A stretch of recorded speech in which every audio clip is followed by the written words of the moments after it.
Oke, ciao. Haha. Kita kembali lagi ya.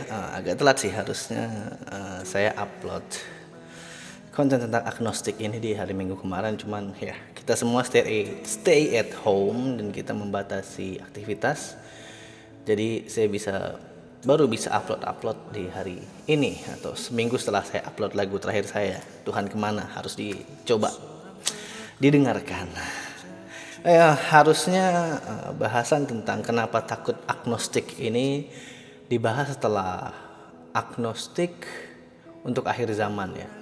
Tapi saya coba bahas beberapa hal lagi setelah agnostik akhir zaman untuk memberikan beberapa gambaran-gambaran atau paham serta prinsip-prinsip filsafat lain yang akan nyambung ke sini gitu ya. Nyambungnya ini dalam artian kenapa sih beberapa agnostik atau beberapa orang yang memutuskan jadi agnostik itu memang sedang dipantau gitu ya. Ini juga yang sebenarnya menjadi acuan juga untuk atau bagi pemerintah gitu ya, yang ingin mengesahkan RUU yang termasuk bahwa seorang agnostik itu tidak boleh mengekspos dirinya gitu ya. Tapi ya mau bagaimanapun ya, mau dicari sisi salahnya juga di mana juga gitu kan ya, sampai pemerintah menyoroti tentang agnostik, sesuatu yang masih umum di masyarakat gitu ya.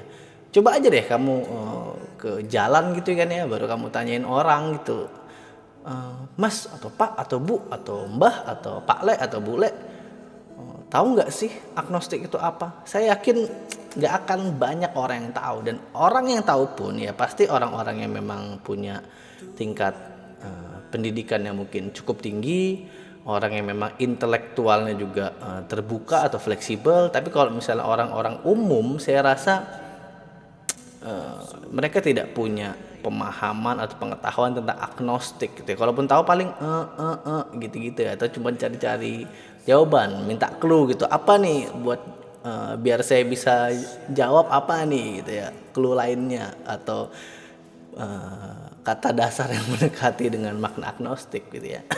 Dan di beberapa kelompok juga atau organisasi atau lembaga di luar negeri juga ya, maksudnya di luar Indonesia, agnostik ini juga cukup menjadi sorotan. Tapi sekali lagi agnostik berbeda dengan ateis atau pemahaman yang agak berkesinambungan gitu ya dengan yang lain.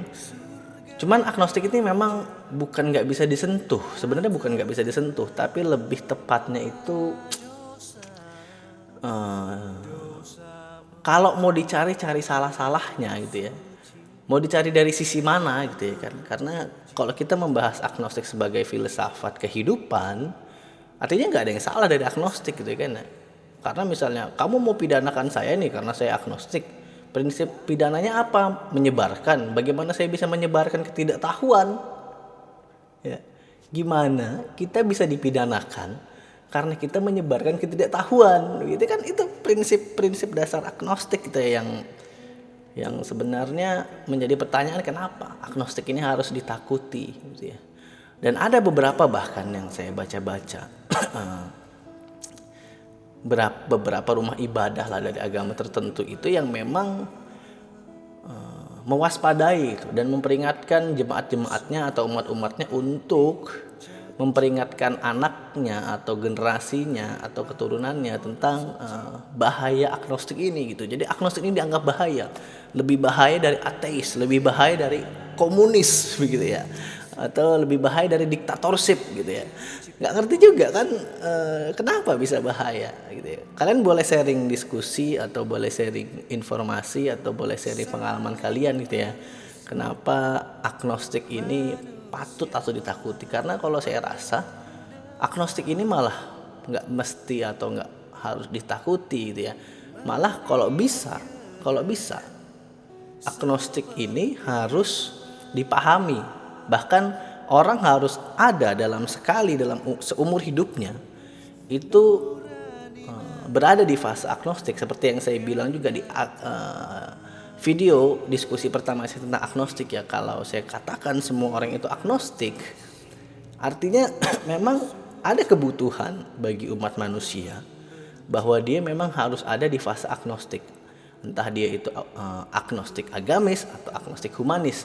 Karena sebelum kalian mendalami segala sesuatu gitu ya, patutnya kalian mencari dulu sumbernya dari sumber ketidaktahuan gitu ya. Jangan merasa tahu, merasa yakin dan merasa percaya. Salah satu contoh nih, sekarang kan kita lagi ada di pandemi ya. Kita ada di era waktu pandemi COVID-19. Saya juga kemarin sempat bahas agama takut corona. Ada beberapa prinsip-prinsip gitu ya yang untuk menanggulangi atau untuk mengurangi atau untuk menghilangkan atau untuk memberi efek yang baik bagi pandemi ini agar menghilang, yaitu adalah vaksin. Dan ada beberapa ahli agama yang melarang vaksin gitu ya, atau bahkan mengharamkan vaksin gitu ya. Padahal orang yang bicara ini atau orang yang ahli agama ini tidak berbicara tentang vaksin dari sisi pengobatan begitu ya kan ya, dari bagaimana vaksin itu dibuat, bagaimana vaksin itu diproses, bagaimana vaksin itu terproses sampai akhirnya menjadi sebuah vaksin gitu ya kan. Nah, bahkan ini yang harusnya ditakuti gitu ya.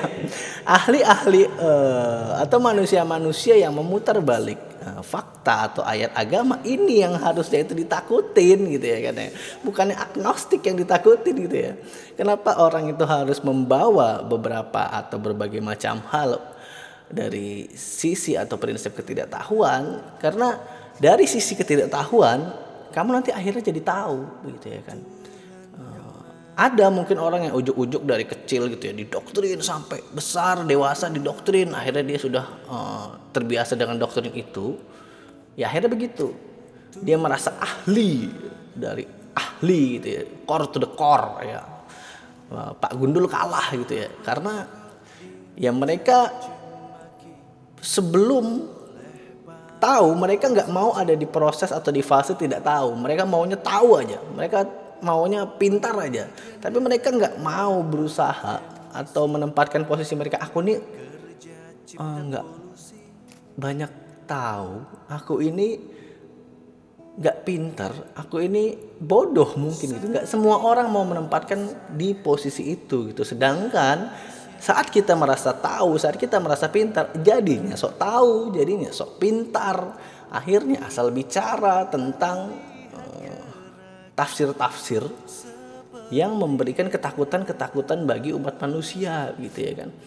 Nah, saya berbicara tentang agnostik agar orang-orang ini paham gitu bahwa agnostik atau sifat dasar filsafat agnostik ini ada di seluruh diri manusia gitu ya. Karena ya sekali lagi kita berbicara tentang prinsip ketidaktahuan, artinya semua manusia tidak akan menjalankan kehidupan menjadi orang yang tahu-tahu sudah tahu banyak hal gitu kan, enggak gitu. Dari kamu dilahirkan, kamu didoktrin sampai akhirnya doktrinmu mungkin bertentangan dengan hati dan nuranimu gitu ya kan.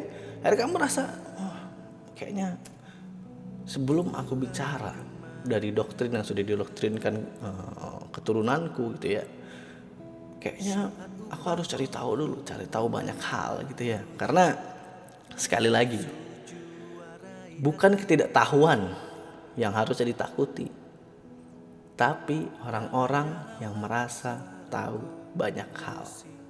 Dan ternyata merasa tahunya adalah sok tahu. Ciao. Merusak jiwa karena nyawa tak berharga, sampah dunia dipuja-puja,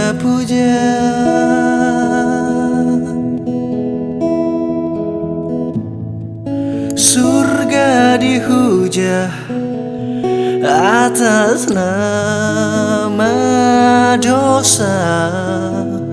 Dosa menjadi menjadi suci dan terpuji. Dosa menjadi suci dan terpuji.